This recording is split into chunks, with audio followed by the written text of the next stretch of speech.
kontroversi izin dan pembubaran BPKEL.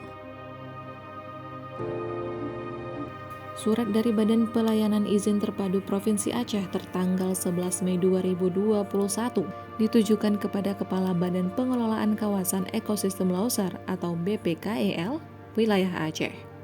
Isinya meminta BPKEL memberi pertimbangan teknis atas usulan izin usaha perkebunan budidaya atau IUPB yang diajukan oleh PT Nia Yulidat Bersaudara atau NYB seluas 2.939,52 hektar di Desa Kemuning Hulu dan Jambur Labu, Kecamatan Birembayun.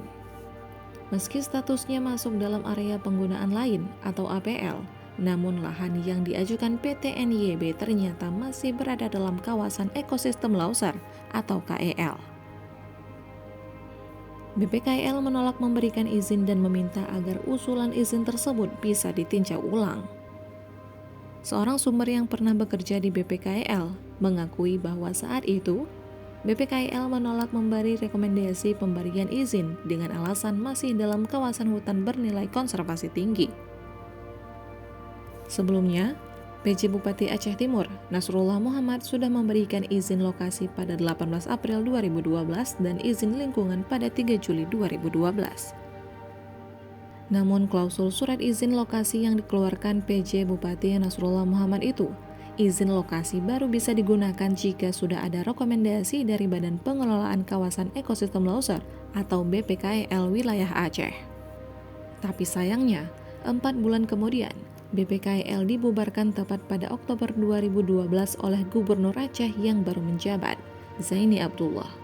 Selanjutnya, Gubernur Zaini Abdullah mengeluarkan surat izin usaha perkebunan budidaya atau IUPB kepada PT Nia Yulidat Bersaudara pada tanggal 28 Maret 2014. Sejak itulah, kawasan hutan bernilai konservasi tinggi ini mulai dirambah dijadikan lahan perkebunan kelapa sawit. Perusahaan PT Nia Yulidat Bersaudara diketahui milik Dedi Sartika seperti yang terdapat dalam akta notaris yang dikeluarkan di Banda Aceh pada tahun 2012. Dedi Sartika dalam sejumlah laporan media disebut sebagai menantu Tarmizi Karim, sosok yang pernah menjabat PJ Gubernur Aceh pada tahun 2012. Tahun 2012 ini persis tahun dimulainya kepengurusan izin HGU perusahaan tersebut. Di sisi lain, Kabid Bina Usaha Tani Perizinan Produksi dan Pengolahan Dinas Perkebunan dan Peternakan Aceh Timur, Marzaini SH, mengatakan bahwa lokasi yang sudah jadi HGU PT Nia Yulidat Bersaudara itu sudah dilepas dari kawasan hutan sejak tahun 1986. Menurut Mirzaini, karena statusnya APL, PJ Bupati Aceh Timur, Nasrullah Muhammad mengeluarkan surat izin lokasi dan izin lingkungan kepada perusahaan tersebut. Bukan menggarap atau melakukan ekspansi itu Pak, tanpa izin lokasi gitu. Ya, kalau belum ada izin lokasi belum boleh. Iya. Sekarang yang namanya izin penanaman tanaman kebun kelapa sawit, apa karet, apa namanya ada namanya IUP, izin usaha perkebunan budidaya, itu baru boleh mengelola tanaman budidaya. Harus memiliki IUP. Izin usaha perkebunan budidaya. Oke. Persoalan sengketa lahan kini muncul antara perusahaan dengan masyarakat. Masyarakat yang tergabung dalam Koperasi Serba Usaha atau KSU Sinarjaya menyatakan perusahaan mencaplok sebagian lahan mereka yang menjadi hak pengelolaan atau HPL masyarakat. Sementara itu, tenaga teknis PT Nia Yulidat Bersaudara, Saifullah, saat bernegosiasi dengan masyarakat yang berdemo terkait sengketa lahan pada Sabtu 3 April 2021 mengatakan, pihak perusahaan tidak ingin ada permusuhan dengan warga yang telah menggarap lahan terlebih dulu.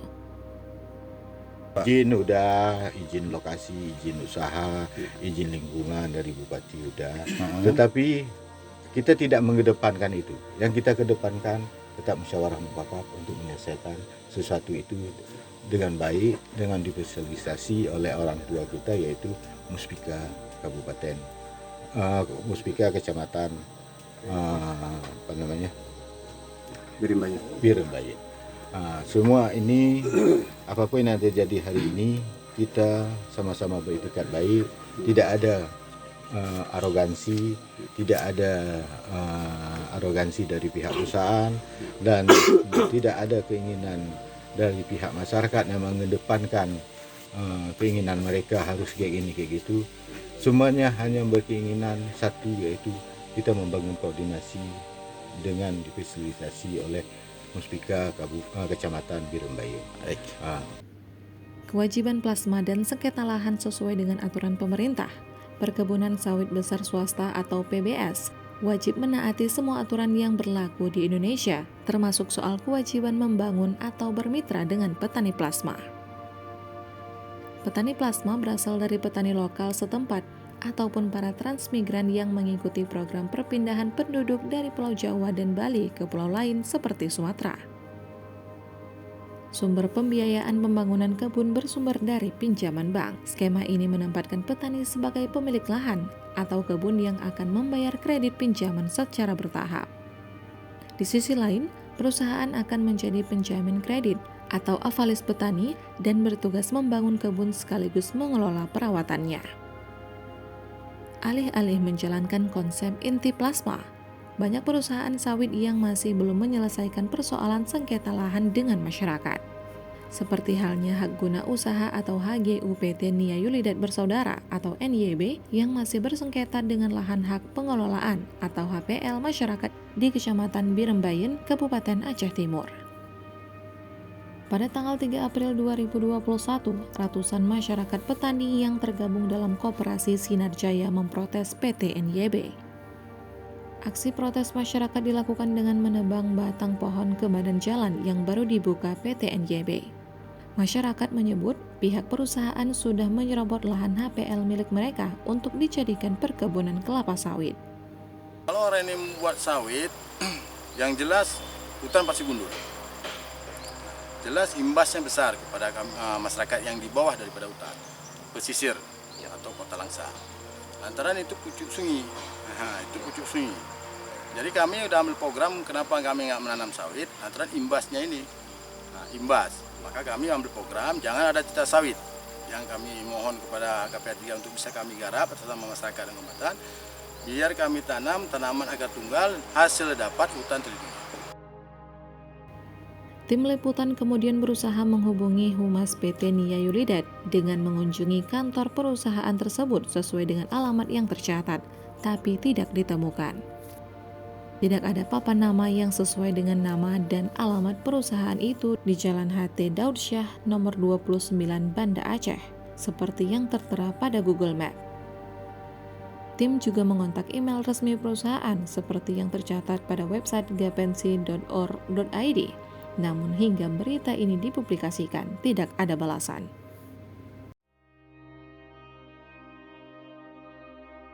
Masifnya deforestasi di kawasan ekosistem Lauser juga tidak bisa diabaikan dari keterlibatan merek-merek makanan ringan dan bank-bank besar dunia. Merek besar dunia itu turut andil merusak hutan Lauser karena masih membeli sawit dari perusahaan yang masih merusak hutan Lauser. Tapi lebih jauh, pihak perbankan besar di dunia dan merek makanan ringan ikut andil dalam aktivitas perusakan hutan Lauser. Mulai dari perusahaan keuangan internasional seperti Mitsubishi UFJ Financial Group, CIMB, Industrial and Commercial Bank of China, DBS, ABN AMRO, JP Morgan Chase hingga merek dalam negeri Bank Negara Indonesia atau BNI. Bank-bank tersebut menjadi penyandang dana bagi puluhan perusahaan perkebunan kelapa sawit di ekosistem Lauser. Ada juga merek makanan seperti Unilever, Nestle, PepsiCo, Ferrero, Mondelez, General Mills, Kellogg's, Mars, dan Hershey Bonje. Cargill, Golden Agri Resources atau GAR, Musimas, PepsiCo, dan Sim Darby Plantation. Kecuali Unilever, merek besar ini masih belum berani mengumumkan secara terbuka daftar perusahaan pelaku deforestasi di kawasan ekosistem Lauser.